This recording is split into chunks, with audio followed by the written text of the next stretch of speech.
ஆண்டவரும் இரட்சகருமாயிருக்கிற இயேசு கிறிஸ்துவின் இனிய நாமத்திலே உங்கள் எல்லாருக்கும் என்னுடைய அன்பின் வாழ்த்துக்கள். என்னை அன்போடு அழைத்த அருமையான ஐயா அவர்களுக்கும் கோமதி அம்மா பாஸ்டர் அம்மா அவர்களுக்கும் என்னுடைய மனமார்ந்த நன்றி. இந்த திருச்சபையில ஒரு ரொம்ப முக்கியம் என்னன்னா, நகர்ப்புறங்களிலே நான் பார்க்காத ஒன்று. இன்னைக்கு எல்லாருக்கும் ஃபாதர்ஸ் டே, அப்படிதானே? ஆமா, ஃபாதர்ஸ் மட்டும் இல்லை, நிறைய அம்மாமாரும் அப்பாவை ரோல் பிளே பண்றாங்க. நிறைய பிள்ளைங்க அப்பா அம்மா அவங்க ரோலை பிளே பண்றாங்க. இன்னைக்கு அப்பாக்கள் செய்ய தவறினதை இன்னைக்கு பிள்ளைகள் எடுக்கிறாங்க. சரியா, அப்பா ஒரு நல்ல ஒரு லீடரா அப்பாவா இல்லைனால பிள்ளைகள் இப்போ அவங்க அப்பா ஸ்தானத்தை எடுத்துட்டு குடும்பத்தை பார்க்கிறாங்க. அதனால குடும்பத்தை யாரெல்லாம் பொறுப்பா பார்க்கிறீங்களோ அவங்க எல்லாருக்கும் என்னுடைய வாழ்த்துக்கள். அப்பாக்கள் மட்டும் இல்ல, அப்பா ரோலை செய்கிற அம்மாவுக்கும், அப்பா அம்மா ஃபெயில் ஆயிடுறாங்க, சரியா செய்ய மாட்டுறாங்க, பிள்ளைகள் இப்போ ஏஞ்சிடுறாங்க, பிள்ளைகள் குடும்பத்தை கவனிக்கிறாங்க. ரொம்ப சந்தோஷமா இருக்கு. இதெல்லாம் நகர்ப்புறங்களிலே கொஞ்சம் இருக்கு, ஆனா நான் கிராமங்களில நான் பார்க்கிறேன், நிறைய பார்க்கிறேன். நேற்று முந்தா நாள் ஒரு பூக்கடையில ஒரு அம்மா பேசிட்டு இருந்தாங்க.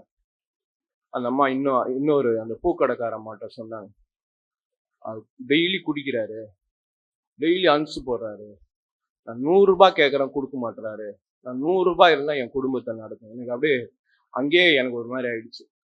இன்றைக்கு இதுதான் குடும்பத்தின் நிலை. ஆனால் குடும்பத்தை கவனிக்கிற, குடும்பத்தின் மேலே பாசம் வைத்து குடும்பத்தில் இருக்கிறவர்களுக்காக தங்கள் வாழ்க்கையை அர்ப்பணித்த எல்லாரையும் நான் அப்பாவாக தான் பார்க்கிறேன். ஆமென். குடும்பத்துக்காக தங்கள் வாழ்க்கையை அர்ப்பணித்தவர்கள் எத்தனையோ பேர் உண்டு. அவர்களையும் நான் தகப்பன், அவர்களுக்கும் இந்த நாளில் என்னுடைய வாழ்த்துக்கள். சரி, இன்றைக்கு ஆண்டவருடைய வசனத்துக்கு நேராக நம்ம கவனத்தை நாம் திருப்புவோம். இந்த ஃபாதர்ஸ் டேக்கு எல்லாம் ஸ்டேட்டஸ்லாம் போடுங்க, நல்லா போடுங்க. ஆனா உங்க அப்பா பக்கத்துல இருந்தாருன்னா அப்பா கிட்ட போய், அப்பா நான் உன்னை நேசிக்கிறேன்னு சொல்லுங்க. ஸ்டேட்டஸ் போடுறதெல்லாம் நல்லதுதான், ஆனா அது உங்க அப்பா பாப்பாரான்னு தெரியல. உங்க அப்பா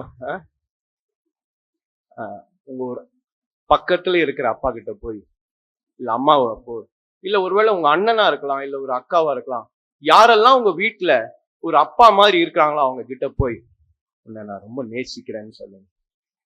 அதுதான் உண்மையான ஃபாதர்ஸ் டே. உனக்காக எத்தனையோ காரியங்களை செய்கிற உங்க தகப்பன் தாய்க்கு போய் தயவு செய்து செய்யுங்க. எனக்கு ரொம்ப ஏன் தெரியுமா, நான் அடிக்கடி பிள்ளைகளுக்கு நான் இதை சொல்வேன், அப்பா அம்மா மறைந்த பின்பு நீ எதுவுமே செய்ய முடியாது.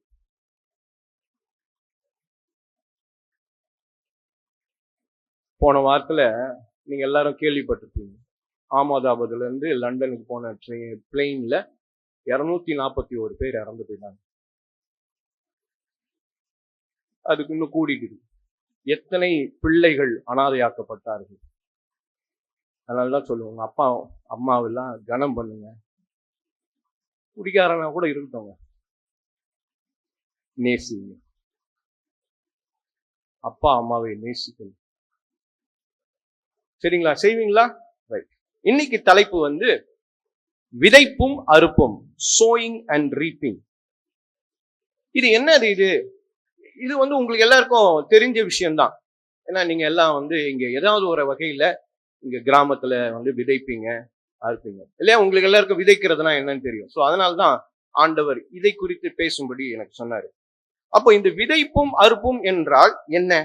வேதம் என்ன சொல்லுகிறது பார்க்கலாம். கலாத்தியர் 6ஆம் அதிகாரம் 7ஆம் 8ஆம் வசனம். ஸ்கிரீன்லயும் இருக்கும், நீங்களும் வாசிக்கலாம். வேகமா வாசிக்கிறது தான் இன்னைக்கு தம்பி கிட்ட கொடுத்தேன்.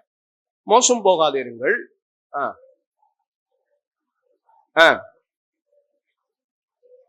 கவனிங்க, மனுஷன் எதை விதைக்கிறானோ, இப்போ நீங்க இங்க இந்த பக்கம் போனீங்கன்னா இப்ப நிறைய காய்கறிகள்லாம் வச்சிருக்கிறாங்க. ஹலோ சில்ட்ரன், அமைதியா இருங்க. ஹலோ. என்ன நிறைய விதைகள், கத்திரிக்காய், வெண்டைக்காய், இந்த மாதிரி நிறைய காய்கள். அப்போ நம்ம எதை விதைக்கிறோமோ அதுதான் என்ன பண்ணுவோம், அதுதான் இருப்போம். அப்போ இன்னைக்கு காலை சிந்தனைக்கென்று நீங்கள் எதை விதைத்து இருக்கிறீர்கள் உங்க வாழ்க்கையில? யோசித்து பாருங்களேன். What have you sowed? நீ எதை விதைச்சிருக்கிறியோ அதுதான் இருப்ப. எல்லாம் சொல்லுவாங்க, ஆடின ஆட்டம் என்ன, போட்ட என்ன ஒரு பாட்டு கூட இருக்கும்ல, இன்னைக்கு பாரு இப்படி கிடக்குறான், எதை அவன் செஞ்சதுக்கு அவன் கஷ்டப்படுறான் அப்படின்னு சொல்லுவோம் தானே? அப்படித்தானே? அடிக்கடி நம்ம சொல்றதுதான். அவன் செஞ்சான், அவன் அனுபவிக்கிறான். சோ சாதாரணமான பேச்சிலேயே நம்ம எதை விதைக்கிறோமோ அதான் இருக்கும். ஆனா வேதம் என்ன சொல்லுகிறது? தொடர்ந்து வாசிங்க தம்பி. மாம்சத்திற்கென்று மாம்சத்திற்கென்று, அதாவது உடம்புக்குன்னு காசு பணம் துட்டு மணி இதுக்குன்னு விதைக்கிறவன் எதுதான் இருப்பான்? மாம்சம். ஆகும். ஆவிக்கென்று விதைக்கிறவன் அல்லேலூயா நித்திய ஜீவனை அறுப்பான். அப்போ ரொம்ப முக்கியம். சரி, அப்போ நீதிமொழிகள் 18ஆம் அதிகாரம் 21ஆம் வசனம் என்ன சொல்ற? உங்களுக்கு எல்லாம் தெரிஞ்ச வசனம் தான் இது. ஸ்கிரீன்ல பார்த்து கூட நீங்க வாசிக்கலாம். மரணமும் அதில் பிரியப்படுகிறவர்கள் அதன் கனியை புசிப்பார்கள். மரணமும் ஜீவனும் எங்க இருக்குங்க? நாவின். அப்ப நீங்க என்ன பேசுறீங்களோ அதான் விதை. நீங்க இதுவரைக்கும் உங்களுக்கு எவ்வளவு வயசு நீங்க யோசிங்க. நீங்க என்ன பேசிருக்கீங்க? உங்களை குறித்து நீங்க என்ன பேசிருக்கீங்க? மத்தவங்களை பார்த்து எப்படி பேசிருக்கீங்க? மத்தவங்களுடைய மனசுல எதெல்லாம் விதைச்சிருக்கிறீங்க? மத்தவங்களுடைய இருதயத்துல எதை விதைச்சிருக்கிறீங்க? இதெல்லாம் யோசித்து பார்க்கணும். நம்ம நிறைய நேரம் நம்ம என்ன பேசுறோன்னே தெரிய மாட்டேங்குது. முதல் பாட்டு விதை குறிச்சு ஒரு வேர்டு இருந்தது, கவனிச்சிங்களா? எத்தனை பேர் பாட்டு பாடும்போது வார்த்தைகள் எல்லாம் என்னமா அதுக்கு முன்னாடி வருவார். சரி, அப்போ மரணமும் ஜீவனும். அப்ப நம்ம வாழ்க்கிற வாழ்க்கையிலே ரொம்ப முக்கியமானது எது? நம்ம எது பேசுறோம். உங்களை போன வருஷம் என்ன பேசணும்னு கேட்டா தெரியாது. நேத்து என்ன பேசுனீங்க? முந்த நாள் என்ன பேசுனீங்க? எத்தனை பேருடைய இருதயத்தை காயப்படுத்தினீர்கள்? அப்ப நீ எப்படி விதைக்கிறாய்? நீ என்ன விதைக்கிறாய் என்பது ரொம்ப முக்கியமானது. அப்போ என்ன மாதிரி எல்லாம் விதைக்கிறாங்க இந்த உலகத்துல? நீதிமொழிகள் 6ஆம் அதிகாரம் 12ஆம் வசனம். என்ன மாதிரி விதைகள்லாம் விதைக்கப்படுகிறது? பேலியாளின் மனுஷனாகிய ஒரு துன்மார்க்கன் ஆகடியம் இல்ல ஆகடியமா ரைட். ஆகடியம்னா என்ன தெரியுமா? குறுக்கட், கேலி. அது ரொம்ப கரெக்ட். ரொம்ப தரக்குறைவா ஒருவரை பேசுவது. இன்னைக்கு தரக்குறைவாய் பேசும் விதைதான் விதைக்கப்படுகிற. நிறைய பேர் பிள்ளைங்களை கூட பேசுறாங்க. பெற்றோர், எரும மாடு, நீ ஒன்னுத்துக்கும் பிரயோஜனப்பட மாட்ட, நீ மாடுதான் மேய்க்க போற, நீ உன்னை பெற்றது நாங்க உன்னை ஏன் தான் பெத்தனோம். சில பேர் கணவன் மனைவிக்குள்ள பேசும்போது கூட இப்படி இருக்கும். உன்னை கட்டினதுக்கு நான் வேற எதையாவது கட்டி இருக்கலாம், என்ன எருமாடை கட்டி இருக்கலாம். ஐயோ, இன்றைக்கு இப்படிதான் குறுக்கட். ஆங்கிலத்தில் பார்த்தீங்கன்னா குறுக்கட். அதனால ரொம்ப எதை தரைக்குறைவா பேசுவது இன்றைக்கு அதுதான் விதைக்கப்படுகிறது. எனக்கு ரொம்ப சந்தோஷம். இங்க உள்ள வரும்போது பாத்தீங்கன்னா, இங்க நகர்ப்புறத்துல கிடையாதுங்க. என்னை பார்ப்பாங்க, சார் எப்போ வந்தீங்கன்னு கேட்பாங்க, சாப்பிட்டீங்களான்னு கேட்பாங்க. எனக்கு சாப்பிட்டீங்களான்னு கேட்டாலே எனக்கு அப்படியே உடம்புலாம் ஒரு மாதிரி ஆயிடும். உங்களுக்கெல்லாம் வந்து சாதாரணமான இருக்கும். நகர்ப்புறத்துல இருந்து வருகிற எனக்கு என்னை பார்த்து யாருன்னா சிரிச்சாங்கன்னா எனக்கு ரொம்ப மகிழ்ச்சியா இருக்கும். என்ன, அதாவது அவங்க வந்து செய்யறது வந்து என்னை மதித்து, என்ன ஒரு பொருள், எனக்கு வந்து டிராவல் பண்ணதே மறந்து போயிடும், எனக்கு கஷ்டமே இருக்காது. அவங்க வந்து என்னை விசாரிச்ச அம்மா ஓடி வந்தாங்க. நான் இங்க அப்படி கேட்ல இருந்து நேர சர்ச்சுக்குள்ள வந்தேன். ஏதோ வேலை செஞ்சு ஓடி வந்தாங்க. தோத்துருமா, தோத்துறையா, எப்போ வந்தீங்க? இப்பதான். மகிழ்ச்சி. அப்படிப்பட்ட விதையை விதைக்கிறீர்களா? எதை விதைக்கிறீர்கள்? உங்க வீடுகளிலே நீங்கள் எதை விதைக்கிறீர்கள்? யோசிச்சு, நீங்க இன்னைக்கு நிறைய யோசிக்கணும். ரொம்ப உணர்ச்சி வசலா போடக்கூடாது, சிந்திக்கணும். வாசி தம்பி. அவன் தன் கண்களால் சைகை காட்டி, தன் கண்களால் பேசி, தன் விரல்களால் போதனை செய்கிறான். சரி, போதும். இன்னும் அது விட்டுருங்க. நீதிமொழிகள் 26 போடுங்க தம்பி. 26ஆம் அதிகாரம். என்னென்னலாம் விதைக்கிறாங்க அப்படின்னு பார்க்கலாம். உலகத்திலே மக்கள் என்னென்ன விதைக்கிறாங்க. இது ரொம்ப சின்னதா இருக்கு, கொஞ்சம் பெருசா பண்ண முடியுமா? 20ஆம் வசனம் வாசிங்க, மைக் வச்சிருக்கவங்க. விறகில்லாமல் நெருப்பு ஆவியும் கோல் சொல்லுகிறவனில் கோல் சொல்லுகிறாங்க. இன்னைக்கு என்ன பண்ண, ரொம்ப பிராக்டிக்கலா நான் நிறைய பேசுறேன். இன்னைக்கு என்ன தெரியுமா பண்றாங்க, விதை என்ன விதை தெரியுமா விதைக்கப்படுகிறது, கோல் சொல். இவங்கள பத்தி அவங்கள சொல்றது, அவங்கள பத்தி. நீ கோல் சொல், நீ எதை விதைக்கிறாயோ அதுதான் அறுப்பாய். ஒருத்தங்க தான் ஆமீன் சொல்றாங்க. இதுக்கெல்லாம் அல்லேலூயா சொல்லணும். நீ எதை விதைக்கிறாய், கோல் சொல்லினே இருக்க கூடாது. இவன் சரியில்லை, அவங்க சரியில்லை, சர்ச்சு சரியில்லை, அவங்களுக்கு எதுவுமே சரி கிடையாது. கோல் சொல்லுகிறார். அடுத்த 21, கரிகள் தழலுக்கும் விறகு நெருப்புக்கும் ஏதுவானது போல வாது பிரியன் மூட்டுகிறதற்கு, சண்டைகளை மூட்டுகிறதற்கு, சண்டை மூட்டுகிற ஆளுங்க இருக்கிறாங்க. இதுதான் விதை. வீட்டுல கூட பாத்தீங்கன்னா, மாமியார் எத்தனை பேர் இங்க இருக்கிறீங்க தெரியும், மாமியார் மருமகள்லாம் இருக்கீங்களா தெரியல, இருக்கீங்களா? சண்டை மூட்டுகிறாங்க. நாத்த நார் அப்படியே நார் நாரா எடுத்துடுறாங்க. அதனாலதான் அவங்க பேர் நாருன்னு வச்சிருக்கிறாங்க போல இருக்கு. எதை விதைக்கிறோம்? அண்ணன் தம்பிக்குள்ள பிரிவினைகளை கொண்டு வருவாங்க. அண்ணி வருவாங்க, அண்ணி வந்தோடனே பிரிவினை. நான் யாரையும் குறைவா சொல்லல. இன்றைக்கு நாம் எதை விதைக்கிறோம், குடும்பங்களில எதை விதைக்கிறோம் அதுதான் நம்ம பார்க்கணும். வேலை ஸ்தலங்களில போட்டு கொடுக்கிறது ரொம்ப சர்வசாதாரணமா இருக்கும். ஏன்னா ஒரு பேச்சு இருக்கு, ஊர் 2 பட்டா யாருக்கு கொண்டாட்டமா, கூத்தாடிக்கு கொண்டாட்டமா. அதனாலயே என்ன பண்றாங்க, சண்டைய மூட்டுறாங்க. அடுத்த வசனத்தை வாசி தம்பி. கோல்காரனுடைய வார்த்தைகள், கோல்காரனுடைய வார்த்தைகள் விளையாட்டு போலிக்கும். எப்படி ஜாலியா சொல்லுவாங்க சில பேர், அப்படி சிறு வேடிக்கையா பேசுவாங்க. பாத்துறீங்களா? இப்படிப்பட்ட விதை எல்லாம் நஞ்சு மாதிரி, அது விஷம், அவ்வளவு விஷம். சில பேர்லாம் பாத்தீங்களா, அவங்கள பார்த்தா ஒண்ணுமே தெரியும், ஆனா அவ்வளவு விஷம்னு சொல்லுவாங்க. வாசிங்க. ஆனாலும் அவைகள் உள்ளத்திற்குள் தைக்கும். உள்ளத்தை தைக்கும் விதை. பாருங்க, நீங்க என்ன பேசுறீங்க. அதனால்தான் வேதம் சொல்லுகிறது, நீங்க பேசுறதுக்கு எப்படி இருக்கணும், தீவிரமா இருக்கணுமா? இல்ல, கேட்கிறதுக்கு தீவிரமாயும் பேசுவதற்கு தாமதமாய் பொறுமையாய். நம்ம ரிவர்ஸ், முதல்ல பேசுவோம், அப்புறம் தான் எல்லாம். பேசுவதற்கு நம்மளாம் தீவிரமான வேதம் அப்படி சொல்லல. அதனாலதான் என்ன பண்றோம், நஞ்சை விதைக்கிறோம். நீ எதை விதைக்கிறாயோ அதுதான் அறுப்பாய். நீ பேசுகிற வார்த்தை எப்படி, பேசுகிற வார்த்தை விதையாக மாறுகிறது. அதனால பேசும்போது நம்ம கவனமா இருங்க. சில பேர் பேசாமே இருப்பாங்க, பேசாம, அதுவும் கொல்லிங், அதுவும் கொல்றதுதான், கில்லிங். சைலண்டா இருந்து கில் பண்ணுவாங்க, சைலண்ட் கில்லர்னு அவங்க. அமைதியா இருந்தே அவங்கள சாகடிப்பாங்க. அடுத்தது வசனம். நேச அனலை காண்பிக்கிற உதடுகளோடு கூடிய தீய நெஞ்சம். இதெல்லாம் எக்ஸ்பிளைன் பண்ணணும்னா ரொம்ப ரொம்ப சுவாரஸ்யமா இருக்கும். தீய நெஞ்சம்னா என்ன தெரியுமாங்க, ஏதாவது ஒண்ணு கெடுதல் நினைக்கிறோம். ஒருத்தனும் உருப்படக்கூடாது, அதுதான் அவங்களுடைய டார்கெட். அவங்களோட மந்த்லி டார்கெட் என்ன தெரியுமா, ஒருத்தனும் உருப்படக்கூடாது. ஸ்கூல்ல எல்லாம் நான் பசங்களை பாத்தீங்களா, நீங்க எல்லாம் ஸ்கூலுக்கு போனீங்களா, என்ன பண்ணாங்க உங்களை, இது சாப்பிடு சொன்னாங்களா, இதுவா என் கூட வா, இதுதான் சொல்லுவாங்க ஸ்கூலுக்கு போனீங்கன்னா. காலேஜ்ல ரொம்ப ராகிங் எல்லாம் இருக்கும். இன்னும் யாரும் புதுசா காலேஜுக்கு போல, ராகிங். இதெல்லாம் தீய நெஞ்சம் உடையவர்கள். அதே நேரத்தில் இந்த வீட்டுல இருக்கிற அம்மா, நான் யாரையும் குறைவா, வீட்டுல இருக்கிற அம்மா அம்மா எல்லாம் ரொம்ப ஜாக்கிரதையா இருக்கணும். என்ன பண்ணணும், கேர்ஃபுல்லா இருக்கணும். சும்மா இருக்கிற நேரத்துல என்ன பண்ணக்கூடாது. Very good. அடுத்த வசனம் வாசி தம்பி.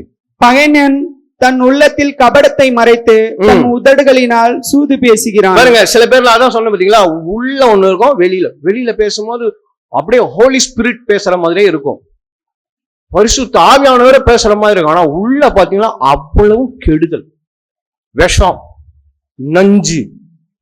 ஆளை பார்த்தா தெரியாது. இவங்க எல்லாம் என்ன விதை விதைக்கிறாங்க. வெளியில பார்த்தா நல்லா இருப்பாங்க, உள்ள பார்த்தா இவனை எப்ப காலி பண்ணலாம், எப்ப ஆண்டி காலியாவா மடம், என்ன சொல்லுவாங்க, இது என்னமோ சொல்லுவாங்க. கரெக்ட். யார், நம்ம வேல்முருகன் சொன்னதா, இந்திரஜித். Very good. அடுத்த வசனம் வாசிங்க. 27. அவன் இதம் பேசினாலும் அவனை நம்பாதே. இந்த வஞ்சகம் பேசுகிறவர்களை நம்பாதே. ஐடென்டிஃபை பண்ணணும். உங்க வீட்டுல இருக்கிறவங்க எல்லாம் இருக்கிறாங்களா, ஐடென்டிஃபை பண்ணுங்க. நீங்க எப்படி இருக்கிறீங்க, ஐடென்டிஃபை. நீங்க எப்படி இருக்கிறீங்க, பிரதர் நான்லாம் ரொம்ப நல்லவன், நான்லாம் யார் ஒம்புக்கும் போக மாட்டேன், வந்தா விட மாட்டேன். இது என்னது? இது வஞ்சகம். வஞ்சகம் உள்ள இருக்குன்னு அர்த்தம். இருதயத்தில் 7 அருவருப்புகள் உண்டு. போதும்பா, அதை படிச்சா ரொம்ப நேரம் ஆகும். ஏன் இதெல்லாம் சொல்றாரு? மார்க்கு என்ற நற்செய்தி நூல் 12ஆம் அதிகாரம் 36, 37 வாசிங்க. மார்க்கு மத்தேயு 12. வேகமா வாசி தம்பி. Very good. அங்க பாருங்க தம்பி, சூப்பர். மனுஷன் எல்லாரும் நல்லா வாசிங்க. தம்பி எனக்கு இன்னைக்கு ஹெல்ப் பண்ணாரு. மனுஷர் பேசும் வீணான வார்த்தைகள் யாவையும் குறித்து நியாய தீர்ப்பு நாளிலே கணக்கு ஒப்புவிக்க வேண்டும் என்று உங்களுக்கு சொல்லுகிறேன். பொதுவாவே பெண்கள் ஒரு நாளைக்கு 20,000 வார்த்தைகள் பேசுவாங்களாம். ஆண்கள் 10,000 வார்த்தை தான் பேசுவாங்களாம். இது சயின்டிபிக்கா சொல்றாங்க. அது உண்மையா பொய்யான்லாம் எனக்கு தெரியல. இப்ப மாறிடுச்சு. இப்ப ஆண்கள் தான் நிறைய பேசுறாங்களாம், பெண்கள் பேசுறதே இல்லையா. ஆனால் மனுஷன் பேசுகிற ஒவ்வொரு நீ பேசுற வீணான வார்த்தை, நேத்து என்னென்ன வீணான வார்த்தை பேசுன, என்ன பேசுனே தெரியாது. இப்ப எல்லாமே வர்ச்சுவல் தான். இப்ப யாரும் நேரா பேசுறது இல்ல, போன்ல தான் பேசிக்கிறாங்க, மணிக்கணக்குல பேசுறாங்க. சாட்டிங், இன்ஸ்டால பேசுறாங்க. நேரில் பார்த்து தோத்திரம் பண்ண மாட்டான். அதுல அனுப்புவான், கும்பிட்டு அனுப்புவான். நேர பார்த்து ஒரு தோத்திரம் பண்ணு, நல்லா இருக்கிறீங்களே, அதுல தோத்திரம் அமுக்கி விடுவான். இன்ஸ்டால அதுல ஆற்றின அமுக்கி விடுவான். நேர அன்பு காட்ட மாட்டான், நேர அன்புக்கு செலுத்த மாட்டான். எவனோ உழுந்து கிடந்தானா கவனிக்க மாட்டான். ஆனால் யாராவது பிளெயின் இப்படி போட்டு படம் காமிச்சா உடனே ரெஸ்ட் இன் பீஸ் எல்லாம் யாரு கேட்டா உன்னோட. நீ பேசுகிற வீணான வார்த்தைகளை குறித்து கவனமாயிரு. நீ அதுதான் விதைக்கிறாய். ரொம்ப வீணா குரூப்பா பேசுறீங்கல்ல, 3 பேர் 4 பேர் லேடிஸ். இந்த விலாங்காட்டூர்ல நான் பார்த்திருக்கேன், இந்த கொலா கிட்ட எல்லாம் நின்று பேசினே இருக்கிறீங்க, வட வீணான வார்த்தைகள் எல்லாம் கணக்கு கொடுக்கணும். எனக்கு இல்ல, வசனத்தை நீ யாரெல்லாம் வீணா பேசுவீங்களோ அந்த வசனத்தை வாசிங்க.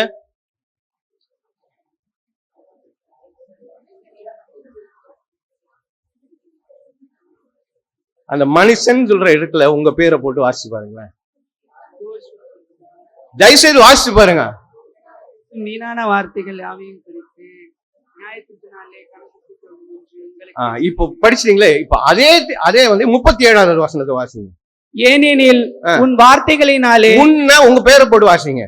ஏனெனில் ஜோசுவா வார்த்தைகளினாலே நீதிமான் என்று தீர்க்கப்படுவாய், அல்லது ஜோசுவா வார்த்தைகளினாலே குற்றவாளி என்று தீர்க்கப்படுவாய் என்றார். பாத்தீங்களா? அதனாலதான் விதைக்கிறது ரொம்ப முக்கியம். நம்ம என்ன வார்த்தை பேசுறோமோ கவனமா பேசணும்.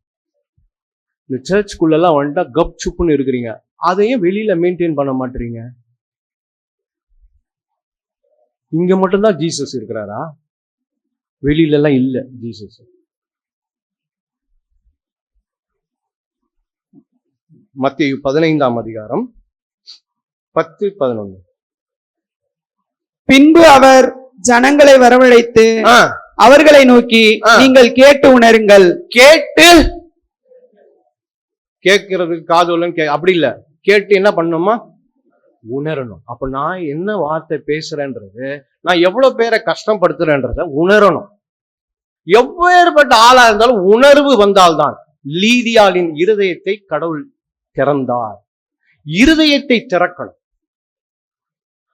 கெட்டகுமாரன் கதையில பாத்தீங்கன்னா அவன் புத்தி தெளிதான். எங்க உணர்வு வந்தால்தான் எல்லாமே மாற்றம். உணர்வு வரலன்னு வைங்களேன், நம்ம சர்ச்சுக்கு இந்த மேட், கிரே கலர் மேட் எல்லாம் கட்சியில கிரே எல்லாம் போய் கீழே தர தெரிஞ்சிடும். கர்த்தருக்கு ஸ்தோத்திரம். ஆண்டவர் அழகா ஐயா மூலமா உங்களுக்கு ஒரு நல்ல மேட்டை அழகா போட்டு இருக்கிறார். எதற்கு? நாம் சிந்திக்க அழைக்கப்படும், யோசிக்கணும். மனுஷன் பேசுகிற ஒவ்வொரு வார்த்தைக்கும் கணக்கு கொடுக்கணும். நீங்க பேசுற ஒவ்வொரு வார்த்தையும் ஏன் தெரியுமா? அது நிறைய பேரை கஷ்டப்பட்டு இருக்கு.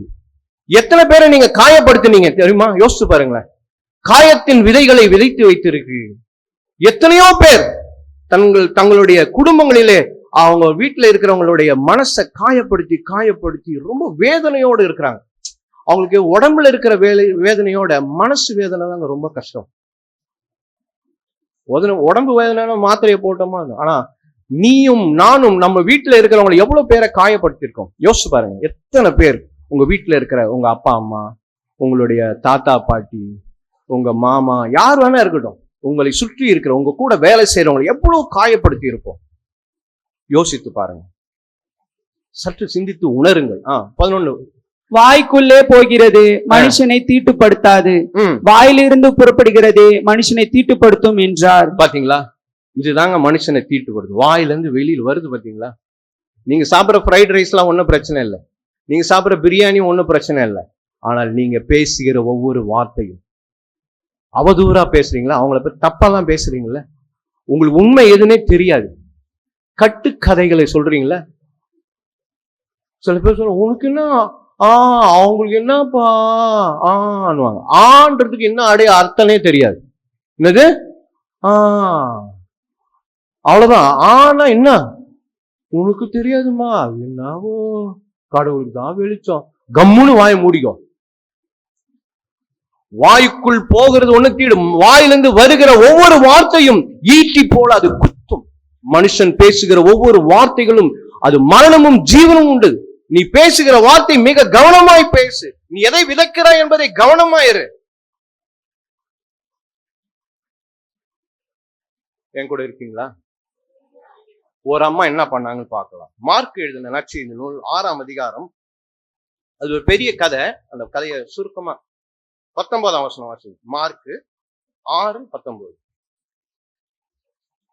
ஏரோதியாலும் அவனுக்கு சதி நினைத்து அவனை கொன்று போட மனதாய் இருந்தாள், ஆகிலும் அவளால் கூடாமற் போயிற்று. இந்த ஏரோதியால் யார் தெரியுமாங்க? இந்த ஏரோதோட மனைவி. அவங்களுடைய அண்ணன் பொண்டாட்டி. இந்த அம்மா சரியில்லைன்னா யோவான் ஸ்நானகன் சொல்லுவார், இந்த அம்மாவோட பொண்ணு டான்ஸ் ஆடும். அப்போ என்ன பண்ணிடுவாரு இந்த ஏரோது, நீ எதை கேட்டாலும் கொடுக்குறேன்னு. அப்போ இந்த அம்மா சதி பண்றாங்க. ஏரோதியால் சதி பண்ணாங்க. யார? யோவான் ஸ்நானங்களை கொலை செய்ய. இன்றைக்கு சதி திட்டங்கள் எல்லாம் விதைக்கப்படுகிறது. நிறைய பேர் அப்படி பண்ணலாம். தயவுசெய்து மனம் திரும்ப. மற்றவர்களை கெடுக்க வேண்டும், சதி தீட்டி அவர்களை எப்படியாவது காலி பண்ணணும்னு நினைக்கிற ஏரோதியாளின் இருதயம் உடையவர்களே, எச்சரிப்பா சொல்றாங்க. திருச்சபை வளராமல் இருப்பதற்கு இது ஒரு பெரிய காரணம். ஏரோதியாளின் இருதயம் போல மற்றவருடைய வளர்ச்சியை பார்த்து பொறாமை வரக்கூடாது. சொல்லுங்க, வெரி குட், ஆண்டவரே உங்களை ஆசிரியது. சந்தோஷம் தானேங்க, சந்தோஷப்படணும். மற்றவருடைய உயர்வை பார்த்து சந்தோஷப்படணும், மகிழ்ச்சி அடையணும். அதை விட்டுட்டு சதி செய்யக்கூடாது. இன்னொருவரை வளர விடாமல் சதி. இந்த ஏரோதியாளின் இருதயம் உடையவர்களாய் இருப்பீர்கள் என்றால் இன்றைக்கே மனம் தெரியும். அப்படி ஆண்டவர் உங்க கூட யாருடைய பேசுறாருன்னா ஆண்டவர் சொல்லுங்க, ஆண்டவரே என்னை மன்னியும். நிறைய நேரம் அப்படிதான் நான் மற்றவங்களை கெடுக்கணும்னு தான் நான் யோசிச்சுனே இருக்கிறேன். மற்றவங்களுடைய வாழ்க்கை தான் எனக்கு பிரதானமா இருக்குது. அப்படி கிடையாது. எதை விதைக்கிறையோ அதுதான் நீ அறுப்பாய். தம்பி தங்கச்சி, நீ எதை விதைக்கிற? அப்பா அம்மா என்ன மாதிரி யோசனை? நான் போன வாரம் ஒரு வீடியோ கேட்டேன். அந்த வீடியோல அந்த ஐயா சொல்ற, நீ என்ன யோசிக்கிறியோ அப்படிதான் நீ வாழ்வ. எண்ணம் போல் வாழ்க்கைன்னு நம்ம போடுவோம்ல ஸ்டேட்டஸ்ல, எண்ணம் போல் வாழ்க்கை, இதெல்லாம் நிறைய வேதம் சொல்லுகிறது. நீ எப்படி யோசிக்கிறியோ அப்படிதான் நீ இருப்ப.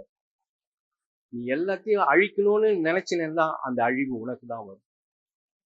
வேதம் சொல்லுகிறது, எதை விதைக்கிறாயோ அதுதான் நீ அறுப்பாய். புரிஞ்சுங்களா? தயவுசெய்து மனம் திரும்பி.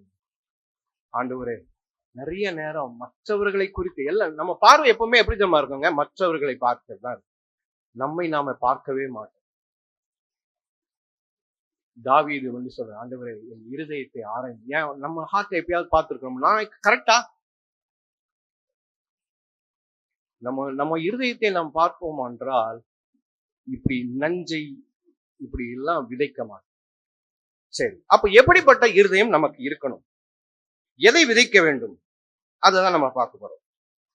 சங்கீதம் 126:5. தம்பி போட்டு தம்பி.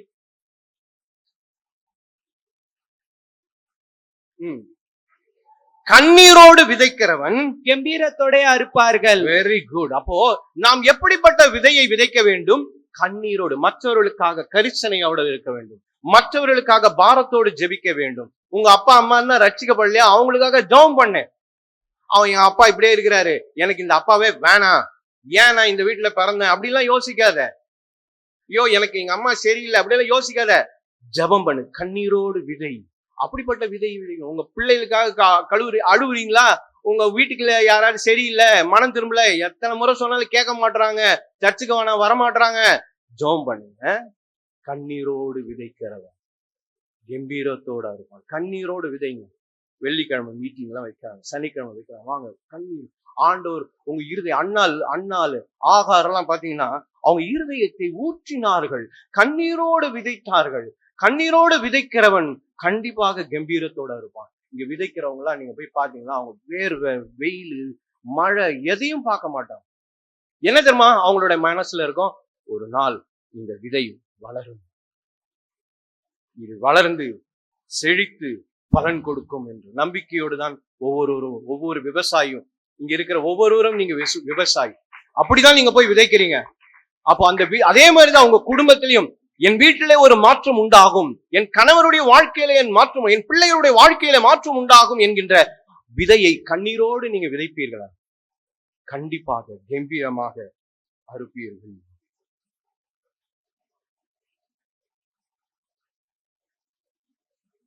அதிகாலையிலே நாம் விதைக்க வேண்டும். ஒரே ஒரு வசனம் எனக்கு ரொம்ப பிடிச்ச 2 கொரிந்தியர் 9:6 எனக்கு ரொம்ப பிடிச்சது. இந்த இதுலயே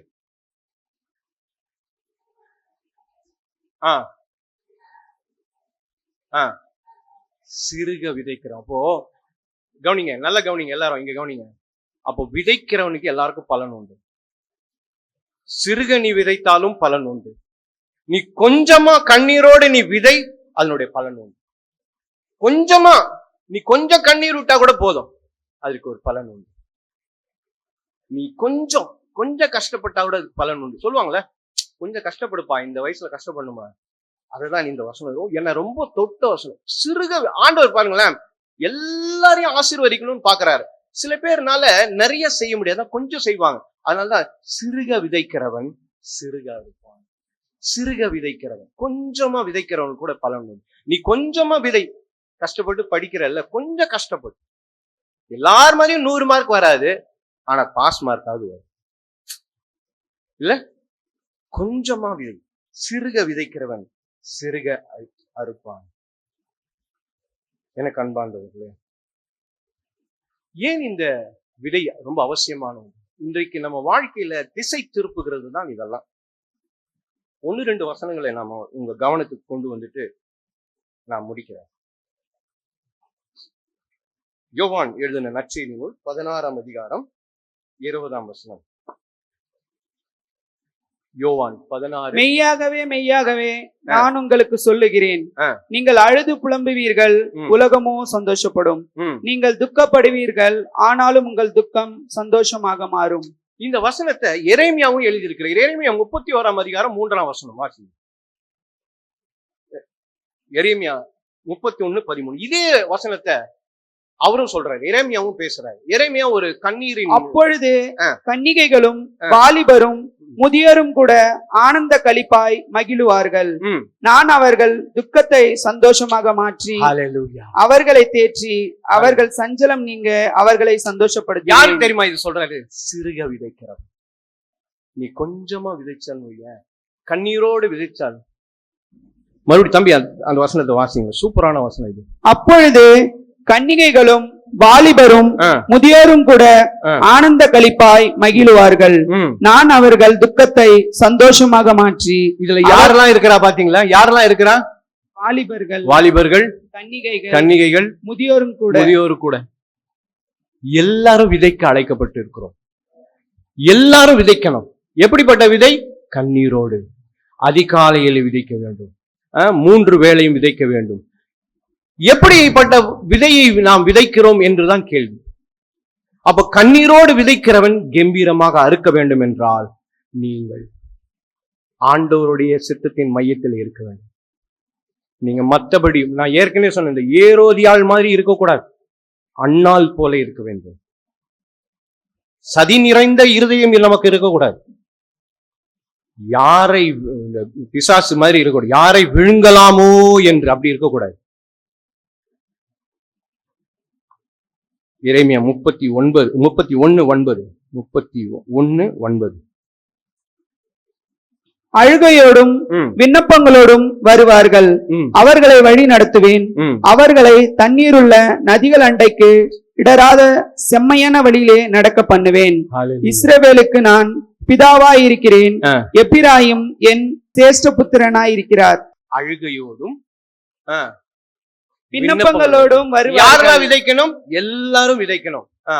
அவர்களை வழி நடத்துவேன், அவர்களை தண்ணீருள்ள நதிகள் எங்க கொண்டு போவாரு? நீங்க இப்படிப்பட்ட விதைக்கிறவர்களை ஆண்டவர் எங்க கொண்டு போவாரு? தண்ணீர். இங்கெல்லாம் பரவாயில்லைங்க, சென்னையெல்லாம் ரொம்ப மோசம், கஷ்டமா இருக்குது. ரூமை விட்டு வெளியில வந்தா ஓவன், அந்த பக்கம் போனா ஏசி. இப்ப எங்க இருக்கிறதுனே தெரியல, அப்படி இருக்குது சென்னை வாழ்க்கை. நீங்கெல்லாம் பாக்கியவான்கள், பாக்கியவதிகள். நல்ல காற்று, இங்க வந்து உட்கார்ந்து ஃபேன் கூட வேண்டாம், அப்படி உட்கார்ந்துக்கலாம். சோ கண்ணீரோடு விதைக்க வேண்டும். அவர்களை தண்ணீர் உள்ள அப்படின்னா நீர் பாய்ச்சலான நல்ல அமர்ந்த அமெரிக்கையான இடத்துக்கு கொண்டு போவார். நீ எப்படி நல்ல விதையை கண்ணீரோடு விதைப்பாயானால், நீ வாலிபனே, கண்ணியே, வயசானவன் யாரா இருந்தாலும் நீ கண்ணீரோடு விதைத்தால் உன்னை எங்க கொண்டு போவாரு? அமர்ந்த தண்ணீர். சங்கீதம் 23 போல அமர்ந்த தண்ணீர். அந்த லைஃப் எப்படி தெரியுமாங்க இருக்கும்? நீங்க சர்ச்சில் உட்காந்து ஜோம் பண்ணுங்க, ஒரு 2 மணி நேரம், 3 மணி நேரம், 4 மணி நேரம் ஜோம் பண்ணுங்க, அப்பதான் தெரியும். சும்மா 10 நிமிஷம் 5 நிமிஷம் ஜபத்துல எல்லாம் வராது. மணிக்கணக்கில் காத்திருக்கும் பொழுதுதான் அந்த ஜீவ நதி நமக்குள்ளே வருவதை உணர முடியும். ஆண்டவர் பாதத்திலே இருந்து அண்ணால் வந்து இருதயத்தை அப்படியே ஊடுறாங்க. நான் நினைக்கிறேன் இந்த கார்பெட்டெல்லாம் அவங்க நினைச்சிருப்பாங்க. யாரெல்லாம் இந்த கார்பெட்டை நீங்க நினைச்சீங்களோ, நிறைய பேர் அழுகிறத நான் பார்த்திருக்கிறேன். கண்ணீரோடு விதைச்சிருக்கீங்க, கம்பீரமாய் அறுப்பீங்க. உங்களை எங்க கொண்டு போவார் ஆண்டவர்? வாசி தம்பி, மறுபடியும் அத எங்க போயிட்டு, நதிகண்டைக்கு இடராத செம்மையான வழியிலே. செம்மையான வழி அப்படின்னா என்ன தெரியுமாங்க? இந்த குறுக்கட் முதல்ல பார்த்தோம் பாத்தீங்களா? என்ன தமிழ் வார்த்தை? பாஸ்டர் சொன்னாங்க, அந்த வார்த்தை என்னதுங்க? ஆகடியமான எண்ணெல்லாம் இருக்காது. ஆகடியம் இல்லாத இடம் எங்கன்னா இப்படி கண்ணீரோடு விதைக்கணும். நீங்க எப்படி விதைக்கிறீர்கள் என்று சிந்தித்து பாருங்க. நீங்க அடுத்த முறை உள்ள போகும்போது யோசிச்சு பாருங்க, நான் எப்படி விதையை விதைக்கிறேன், என் மனசுல என்ன இருக்கு யோசிச்சு பாருங்க. கண்ணீரோடு விதைக்கிறேனா, இல்ல ஆகிடம் சாதுரியத்தை யூஸ் பண்ணி பிளான் பண்ணி யாரையும் காலி பண்ணணும்னு நினைக்கிறேனா? ஆண்டவர் உங்களை ஆசீர்வதிப்பார். கர்த்தர் தாமே இந்த வசனங்களை நமக்கு ஆசீர்வாதமாக மாற்றி தருவாராக. ஆமென். தேங்க்யூ.